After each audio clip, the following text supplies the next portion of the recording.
Hello and welcome to Todd Talk, where insight meets inspiration. I'm your host, Todd Hiller. I'm an author, speaker, and longtime community leader, here to guide you on a journey towards fulfillment and balance. In every episode, we'll explore ways to fill life's emptiness, helping you uncover practical tools to create harmony, purpose, and happiness. Whether it's thriving in your career, nurturing personal growth, or simply finding joy in the everyday, Todd Talk is your space for real conversations and actionable advice. So let's thrive together, personally, professionally, and beyond. This is Todd Talk, and I'm thrilled to have you here.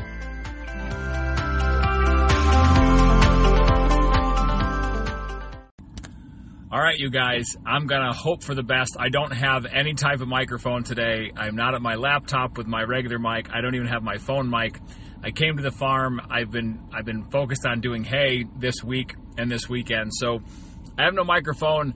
I didn't pre-record. I didn't have a draft to post, so here we go.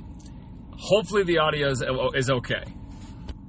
So what I want to talk about today is the idea of what if the problem is the problem.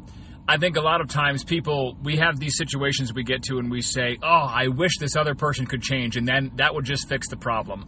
Or sometimes we carry this really heavy load of saying, oh, if I could only change, that would fix the problem because maybe I am the problem. A lot of people, I think, carry around that weight of thinking they are flawed or there's something wrong with them and they are the problem. Or they carry the realization that maybe they're not the problem, but along with that comes maybe the theory that the other person is the problem. And I want to take that apart for a minute, and I want to just say that what if the problem is the problem? And more specifically, most often I think the problem is the problem. And that rephrasing and that regrouping and that different perspective can kind of carry us a long way, I think, in alleviating some of our own stress and taking the weight of all those heavy things off of our shoulders, and also maybe clearing up some conflict with some other people, because at its core, every problem needs a solution, right? Otherwise, it wouldn't be a problem. It would just be day-to-day life. But when you're trying to look at what that core solution to the problem is, there's lots of factors that come into play about how we can approach it and how we can best solve it. And I think if we get away from the finger pointing and this is somebody else's fault, somebody else needs to change, instead of thinking the other person is the issue and the core of the problem, let's think about the problem as its own individual little beast, its own little thing that we have to work on and pick apart and beat apart and break up and solve and throw away and get rid of and let go of, and however you want to look at it. Because when we put the onus on the other person, we immediately get defensive and we immediately go into blame mode. And that really clouds our vision from being able to do good problem solving and say, hey, what is the actual problem here and what solution do I need? I have a very great friend of mine who's fantastic, and I've mentioned this before. When I can list like this big long paragraph of things going on in my life, this person's going to be like, all right, so you're telling me your choices are A, B, or C, which one are you picking? And I'm like, why can I not see that clearly? But sometimes it takes that outside perspective to get the onus off of the other person and say, hey, listen, you're not trying to fix the other person. You're not trying to solve the other person. That's for their therapist to do, or their friends or their family or their spouse or whatever. But when you get to a point where you can actually focus and look and say, hey, here's the problem. Herein lies the issue. Then you can start to develop some tools and some ideas and brainstorm exactly what to do to fix it and make it so it's no longer a problem. And I think it's safe to say that there are probably some folks listening right now who have carried around this belief for a very long time that they are the problem and they are the issue. And it can stem from a lot of different places. Maybe they faced rejection in their past, or they faced a lot of criticism, or they've faced some people that really just weren't all that kind to them. And that has developed this belief in them, very deeply in them a lot of times, that they are the issue and they are flawed in some way and there is something wrong with them and therefore they are the problem. I want you, if that is how you feel or how you felt, and if you are listening right now, I want you to squash that and hear me when I tell you that there is nothing wrong with you. You are a human being who has strengths and weaknesses and character flaws just like everybody else. There's a beautiful line about that Gary Vee says all the time. I love it. He's like, it's okay to suck because everybody else does too. Like everybody else has something they're not good at. Everybody else has something they've done wrong. They've made mistakes. They've been embarrassed. They've had regrets. All those things pile up. It doesn't mean they're a bad person, and it certainly doesn't mean that they or you are the problem. It just means that is who they are as a person. And the longer we live, the more we kind of realize what our strengths and weaknesses are. And the longer we live, the more able we are to see what we're good at and what maybe we should shy away from because we're not all that great at it.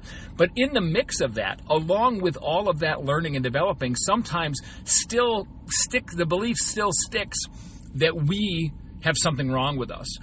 And that mindset kind of wipes out our ability to actually look at what the problem is. And when we put other people as the problem, we do the same thing. And a lot of times history has a lot to do with this, right? If someone we've known for a long time or been in a relationship with for a long time, you're like, oh, that person is just X, Y, and Z. Oh, my best friend, they're great, except they do X, Y, and Z all the time. If something goes wrong, it's always their fault. If this happens, then it's because they did this. And we kind of layer that all into the relationship or the friendship that we have. And that's also not healthy, because just the same as the problem is not with us, because we are a beautiful, wonderful person with strengths and weaknesses and flaws and great character and also some things we want to change about ourselves, so is the other person in the situation. Now, here's the caveat. Sometimes there are just awful, miserable, mean, cruel people in this world. And there are some people in this world who are just awful. They are just bad. And in those instances, we can go ahead and say that they are the problem, all right? There's a bunch of examples that jump right to the forefront of my brain, and probably just about everybody listening can think of the same couple examples that, they are the problem. Period, end of story. Remove them, and I promise every single situation will get better immediately. But when it comes to the day-to-day stuff and the stuff about our own lives and the issues that we find that we are facing within our own daily existence, taking apart the problem is really necessary, because otherwise it's never going to get solved. And I want to just highlight this again. You have a purpose in this world. If you are sitting there with the mentality and you're still stuck in I'm the problem, I can never do anything wrong, I'm so flawed, it's okay to be flawed. Give yourself permission to not be perfect. Nothing in this world is perfect. I learned something about Native Americans years and years and years ago that made me really intrigued and kind of made me smile, is that I had a teacher in elementary school who was very, very interested in that culture. And so we learned a lot about that right along with our own regular curriculum in school.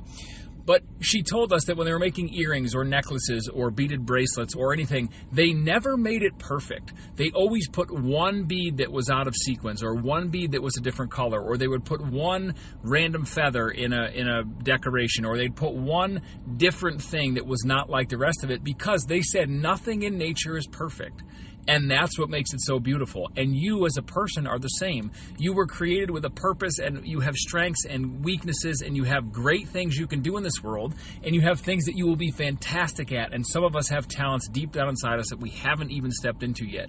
So I want you to focus on those, not only when you're trying to solve the problem, but also when you're approaching any problem with any person. And remember that you're not the issue.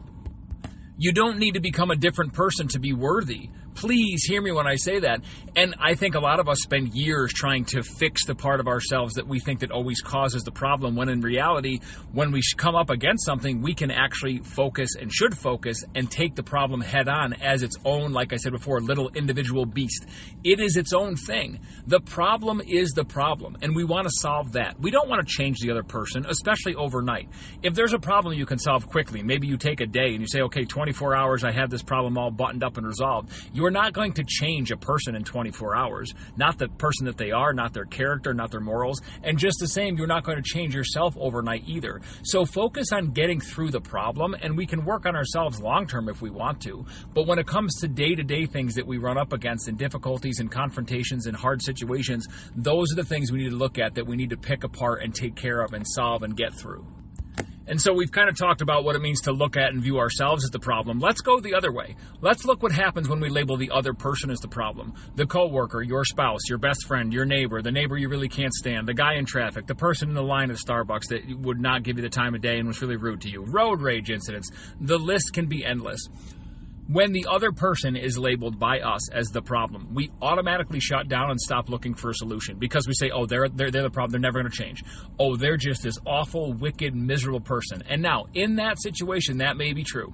In that situation, they may have said something hurtful. They may have said something that didn't go over well. They may have said something that they really should have kept to themselves, or thought twice about how they were going to say it. Because people hurt people all the time. It's not great, but it's the nature of conflict and conversation and love and relationship relationships and friendships, right? Sometimes people say things we wish they didn't.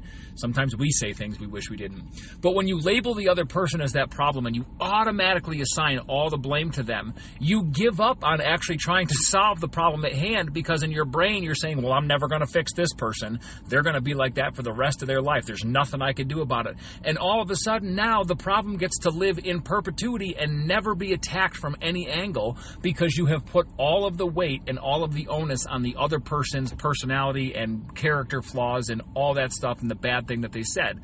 Now, again, people can say hurtful things. I have a whole long list of things that people have said to me that I'm like, whoo, man, I really, I could be mad forever at some of them, but I do my best to forgive and to work through things and not hold a grudge and let go. Because also, when you do that, when you allow yourself space to present the person in the situation as maybe not being great in that moment, but realizing and remembering that they are also a person with things they are good at and maybe things they're not great at and some weaknesses, you have to remember that we shouldn't define people by their worst moment. That shouldn't be the label we give them forever. You have a friend of yours that says something really mean to you, and then all of a sudden you're like, oh, well, that's it. We're never going to be friends again. Most friendships don't work that way. We talk through it, we work through it, because we understand the type of person that our friends are, especially our close friends. And thank God this isn't a thing that happened to me or that I got written off forever by some people, because one of my very best friends in my life that I've known since I was literally 2 years old, I said something to him one day when we were kids that we were just, growing up and having a disagreement. And I said something to him that was awful. And still to this day, I remember saying it. And as soon as it came out of my mouth, I wish that I could undo it and reverse it and have taken it back and never have said it. Now, if this person wrote me off and said, that's it, don't ever talk to me again, you're the problem, you're never going to change, I would be at such a loss, because he and I are literally still friends to this day. Very good friends. And I would have lost out on so much, and it would be so awful if that my quote-unquote worst moment, I don't know if it was quite my worst, but it was pretty bad for sure, if that was what he used to define me for the rest of our lives and the rest of our friendship. It would have just been awful. And I would have regretted it so much and hated it. It would have just been terrible. I don't even know how else to put it, but it would have been so awful because he's such a good friend to me. So that being said, approach the situation from the mindset of, hey, this person said or did this. They were not at their best moment. It really made me angry. It made me upset. It made me hurt. But look at the problem in front of you that happened and the situation that occurred between you and that other person, not the other person as an individual human being. They don't get to they don't get 50 do-overs for the same thing, right? If you have the same fight with somebody about something and it happens, every week for all 52 weeks in the year, something's probably got to give and maybe something drastic needs to change. But if it's a little nuanced problem, look at it from the perspective of, how do we get through this exact situation? Does this other person need to become a brand new person overnight for this to get fixed? Most of the time, the answer is no. Most of the time, it can be a conversation, an apology, hey, you know what, this really hurt the way you said this hurt me, this bugged me. Just so you know, this is not how I actually feel, like I want to talk about this, and attack the problem. Don't just assume that they're never going to change. And if you do that, when we label the other person as the issue, you make them the problem. And the terrible thing is now all of a sudden we go into fight or flight mode, and most often it's fight, right? When it comes to arguments or disagreements or difficult conflict situations. And then we start trying to defeat them as a purpose, or defeat them as a person, and that defeats the entire purpose of trying to solve the situation at hand. Because solving an issue and defeating a certain or specific person are definitely not the same things. And don't think this is specific to like you and one other person. This happens in communities, in families, in relationships, in organizations, in volunteer groups. Everywhere I have been, whether it's a volunteer group, a board I have sat on or been elected to, a fire department I've been part of, a community organization, a volunteer group, there will always be issues. I've always said if there are no issues, that means there are no people. Because people will have issues with people. It's just the nature of being human and having emotions and feelings. Now, that being said, when the issues arise, remember, they're probably not specific to one single individual or one single individual organization. Like the things that happen in fire departments, for example, I've got a lot of experience in this. They happen in lots of different fire departments. The disagreements and the conflict of personalities and the conflict of we're doing it this way, no, we're doing it this way, that kind of always exists. And it takes a really good group of leaders to kind of work through that and make sure everybody gets along and things stay copacetic and happy. And when problems do show up, that they are able to work through them in a manner that serves everybody involved and gets the problem handled sooner rather than later. And when we assign that kind of blame mentality, the problem is the solution to the problem gets buried beneath the blame, right? The blame just piles on and piles on. It's the he said, she said, the finger pointing, you did this, no, you did this, then you did this. And all that makes us lose sight of the fact that there actually is a problem or an issue. So if there's something that's bothering you or some kind of conflict, and you're with it, whether it's another person or someone in your life or someone you've never met, think about it like this. Think of yourselves, both people involved, or if it's a bigger group, all the people involved. Say, what problem are we all standing right in front of? Not what do we think about it, not what feelings do we have that revolve around it, not who do we think is at fault, not who do we think is to blame. What problem are we standing right in front of? And when you look at it from that outside perspective, then you can start to figure out exactly how to solve it. You can figure out what to do with it, right? How do we get through it? How do we get over it? Instead of just standing here saying, oh, I'm to blame, what do we do to find a resolution? This also doesn't mean that you have to be this person's best friend. If you're someone who's close and it's the end of a friendship or relationship, that's really sad, but sometimes that happens. But also, if this is a person maybe you work with every once in a while, or someone you're not friends with and you just kind of know and it's just kind of an acquaintance, it's okay to not stay friends and not say, oh, we're going to become best friends. We're going to work through this and become best buddies and best friends forever. That doesn't need to occur. If you're both standing in front of a problem, you are allowed to solve the problem and then move on without that person becoming a better friend or any closer to you in the grand scheme of your life. And remember, don't ask yourself, how do I prove them wrong? Or don't ask yourself, how do I prove myself right? Or how do I prove that they are at fault here? And I know there's a lot of times it feels so good to prove someone wrong, right? When we're fighting with someone or disagreeing, you're like, you did this, I know you did. Here's the proof, here's the picture, here's the video, here's the situation, the time, date, the place. This thing happened when we were 6 years old, and you're fighting with your sibling, and you're like, listen, I've never let it go. You bring up the past. But when we try to blame people, like I said before, the solution gets buried beneath all that blame, and it's not conducive to problem solving at all. And I think when you assign the problem to the problem, and when you assign the fault to the problem, it almost gives us a little camaraderie with the person we're in this conflict with, right? Because if we say, hey, what problem are we both standing in front of? And we say, here's the problem, X. This is it. Now we both get to attack it. We both get to offer solutions and things we think might work. Hey, I think we could do this. Would that work for you? Oh man, great idea. I think, that'd be a great place for me to start. That conversation automatically gets toned down. You become less emotional. You become less angry. You become less fired up. You become less frustrated. You don't want to blame them now. You are looking at the same problem and saying, okay, here we go. We're going to smash this thing now. Now we're going to attack it head on and we're going to come to a resolution. And it doesn't make you best friends, and it doesn't make the conflict go away, but it gives you common ground to stand on, that you are both fighting the same battle of the problem to make the problem go away. And because, guys, when we do this, right, conflict doesn't automatically make somebody a villain. It just means that you and the other person involved might have different priorities in a very similar or the same situation. It doesn't mean that one's the good guy and one's the bad guy, or one's the Disney princess and one is Maleficent, right? That's not how it works. We can be two amazing and very good people standing on two different sides of a problem and with two different opinions and priorities, and we need to fix it and solve it. It doesn't mean that we are bad, and it doesn't mean that we have to approach this from the, well, you know what? Both of us have to drastically do something different, otherwise this will never work. You can take small steps to work through the problem. It doesn't have to solve itself in the snap of your fingers or in 15 seconds. A productive conversation sometimes can take 2 days to get through the whole thing. You talk about it a little bit, you make some headway, and you say, hey, let's set this down for a minute because I need to take a break, take a pause, take a step back. I want to talk more about it, but right now I don't have the capacity, I don't have the energy, I don't have the focus. I've got to get my kids to school, I've got to go here, I've got to do this, whatever it is. So those are the things that you can do. Remember, step by step is okay. You don't have to run the whole marathon in one step, right? You get to run it little by little, and it can be a slow pace to your problem solving and your resolution. And one word, too, that goes a long way in this is I want you, when you start thinking about problems, and I'm going to wrap this up, you guys, because I've got hay to bale. It's calling my name. It's all raked. We're going to go bale it and get it in the barn. But when you think about problems, I want you to think about this.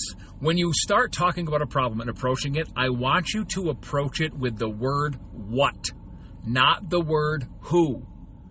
There's a problem. Okay, what is the problem? Not who is the problem, not who screwed up, not he said, she said, not who messed up or who said this or who said that, not who forgot my birthday, not who forgot my best friend's wedding invitation, not who ignored my phone call for 3 days, not who.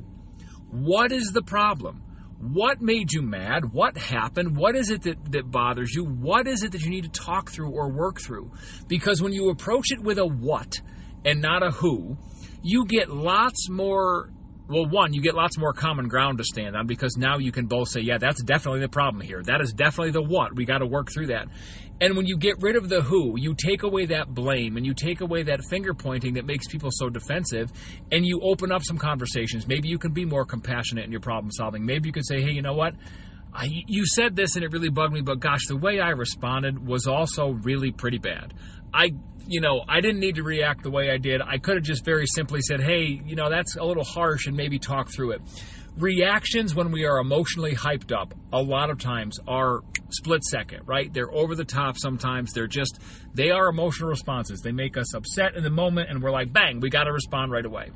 But really, really, really do your best to approach this from a what is the problem, not a who is the problem. And I think if we do that, we can remember that people are people, and remember that we are not the problem, and people, the other person, is not the problem.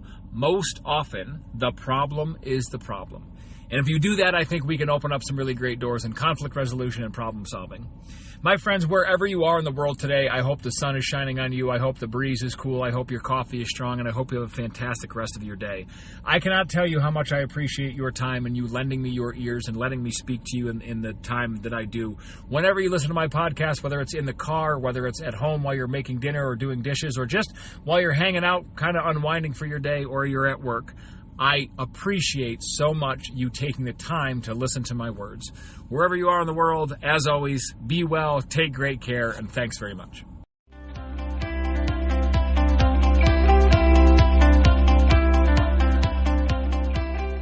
Thanks for tuning in to Todd Talk. If you've liked what you've heard, please go ahead and subscribe and follow along so you don't miss any updates or new episodes. Thanks very much, and enjoy the rest of your day.